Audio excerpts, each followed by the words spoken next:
شروع اللہ کا نام لے کر جو بڑا مہربان نہایت رحم والا ہے۔ ستارے کی قسم جب غائب ہونے لگے کہ تمہارے رفیق یعنی ہمارے نبی نہ رستہ بھولے ہیں نہ بھٹکے ہیں اور نہ یہ خواہش نفس سے کچھ بولتے ہیں۔ یہ قرآن تو ایک وحی ہے جو ان کی طرف بھیجی جاتی ہے، ان کو نہایت قوت والے نے سکھایا یعنی جبرائیل نے جو طاقتور ہیں۔ پھر وہ پوری طرح بیٹھے جبکہ وہ آسمان کے اونچے کنارے پر تھے، پھر وہ قریب ہوئے، پھر مزید نیچے آ گئے تو وہ 2 کمان کے فاصلے پر ہو گئے یا اس سے بھی کم۔ پھر اللہ نے اپنے بندے کی طرف جو حکم بھیجا سو بھیجا۔ جو کچھ انہوں نے دیکھا ان کے دل نے اس کو جھوٹ نہ جانا۔ کیا جو کچھ وہ دیکھتے ہیں تم اس میں ان سے جھگڑتے ہو؟ اور انہوں نے اس کو یعنی جبرائیل کو ایک اور بار بھی اترتے دیکھا ہے سدرۃ المنتہا کے پاس۔ اسی کے پاس ہمیشہ رہنے کی بہشت ہے، جبکہ اس بیری پر چھا رہا تھا جو چھا رہا تھا۔ ان کی آنکھ نہ تو اور طرف مائل ہوئی اور نہ حد سے آگے بڑھی۔ انہوں نے اپنے پروردگار کی قدرت کی بہت ہی بڑی بڑی نشانیاں دیکھی۔ بھلا تم لوگوں نے لات اور عزا کو دیکھا اور تیسری مورتی یعنی منات کو؟ مشرکو، کیا تمہارے لیے تو بیٹے ہوں اور اللہ کے لیے بیٹیاں؟ یہ تو بہت ہی بے انصافی کی تقسیم ہوئی۔ وہ تو صرف نام ہی نام ہے جو تم نے اور تمہارے باپ دادا نے رکھ لیے ہیں، اللہ نے تو ان کی کوئی سند نازل نہیں کی۔ یہ لوگ محض خیال و گمان اور خواہشات نفس کے پیچھے چل رہے ہیں، حالانکہ ان کے پروردگار کی طرف سے ان کے پاس ہدایت آ چکی ہے۔ کیا جس چیز کی انسان آرزو کرتا ہے وہ اسے ضرور ملتی ہے؟ سو آخرت اور دنیا تو اللہ ہی کے ہاتھ میں ہے۔ اور آسمانوں میں بہت سے فرشتے ہیں جن کی سفارش کچھ بھی فائدہ نہیں دیتی مگر اس وقت کہ اللہ جس کے لیے چاہے اجازت بخشے اور سفارش پسند بھی کرے۔ جو لوگ آخرت پر ایمان نہیں لاتے وہ فرشتوں کو لڑکیوں کے نام سے موسوم کرتے ہیں، حالانکہ ان کو اس کی کچھ خبر نہیں۔ وہ صرف خیال و گمان پر چلتے ہیں، جبکہ خیال و گمان حق کے مقابلے میں کچھ کام نہیں آتا۔ تو جو ہماری یاد سے روگردانی کرے اور صرف دنیا ہی کی زندگی کا خواہاں ہو، اس سے تم بھی منہ پھیر لو۔ ان کے علم کی یہی انتہا ہے۔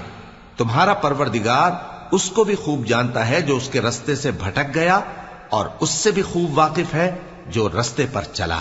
اور جو کچھ آسمانوں میں ہے اور جو کچھ زمین میں ہے سب اللہ ہی کا ہے، اور اس نے خلقت کو اس لیے پیدا کیا ہے کہ جن لوگوں نے برے کام کیے ان کو ان کے اعمال کا بدلہ دے، اور جنہوں نے نیکیاں کی ان کو نیک بدلہ دے۔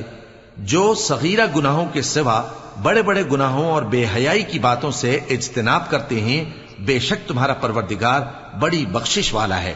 وہ تم کو خوب جانتا ہے۔ جب اس نے تم کو مٹی سے پیدا کیا اور جب تم اپنی ماؤں کے پیٹ میں بچے تھے تو اپنے آپ کو پاک صاف نہ جتاؤ۔ جو پرہیزگار ہے وہ اس سے خوب واقف ہے۔ بھلا تم نے اس شخص کو دیکھا جس نے منہ پھیر لیا اور تھوڑا سا دیا پھر ہاتھ روک لیا؟ کیا اس کے پاس غیب کا علم ہے کہ وہ اسے دیکھ رہا ہے؟ کیا جو باتیں موسیٰ کے صحیفوں میں ہیں ان کی اس کو خبر نہیں پہنچی؟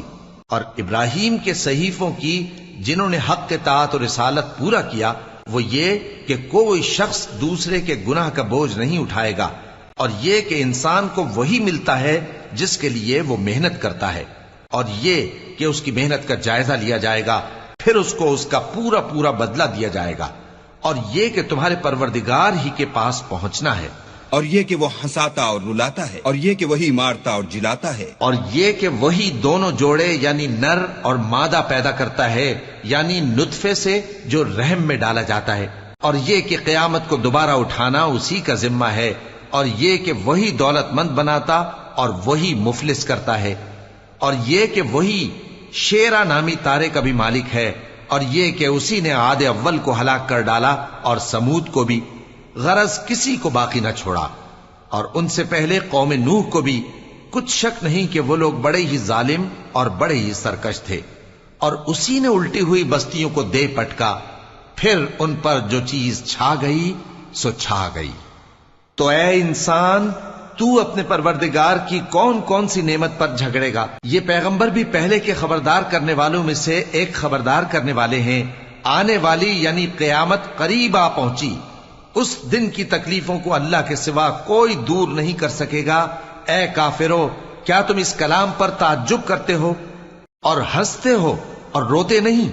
اور تم غفلت میں پڑے ہو تو اللہ کے آگے سجدہ کرو اور اسی کی عبادت کرو۔